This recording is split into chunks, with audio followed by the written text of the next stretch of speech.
മോദി സ്തുതിയുമായി വീണ്ടും കോൺഗ്രസ് നേതാവ് Sasi Tharoor M P.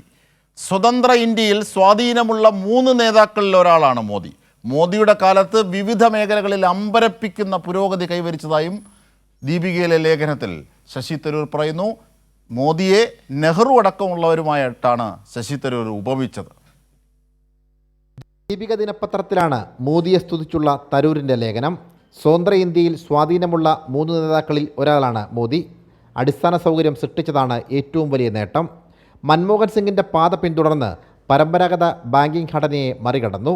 Digital സാങ്കേതികവിദ്യ പ്രയോജനപ്പെടുത്തി 25 കോടി ജനതയെ ദാരിദ്ര്യത്തിൽ നിന്നും കരകയറ്റാൻ സഹായിച്ചു. 10 കോടി ഗ്രാമീണ ഭവനങ്ങളിൽ ശുദ്ധജലം എത്തിച്ചു. ഗൾഫ് രാജ്യങ്ങളുമായുള്ള ബന്ധം ശക്തമാക്കി. ഇങ്ങനെ നീളുന്നു മോദിയെ പുകഴ്ത്തിയുള്ള തരൂരിൻ്റെ ലേഖനം. മുൻപും ശശി തരൂർ മോദിയെ പ്രകീർത്തിച്ച് രംഗത്ത് വന്നിട്ടുണ്ട്. അന്നും കോൺഗ്രസ് നേതൃത്വം ശശി തരൂരിനെതിരെ ഒരു നടപടിയും സ്വീകരിച്ചിട്ടില്ല.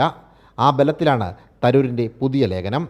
പ്രധാനമന്ത്രിയെ പുകഴ്ത്തിയുള്ള തരൂരിൻ്റെ ലേഖനം രാഷ്ട്രീയ നേട്ടത്തിനായി ഉപയോഗിക്കാനാണ് BJPയുടെ നീക്കം. സനോജ് സുരേന്ദ്രൻ, കൈരളി ന്യൂസ്, കോട്ടയം.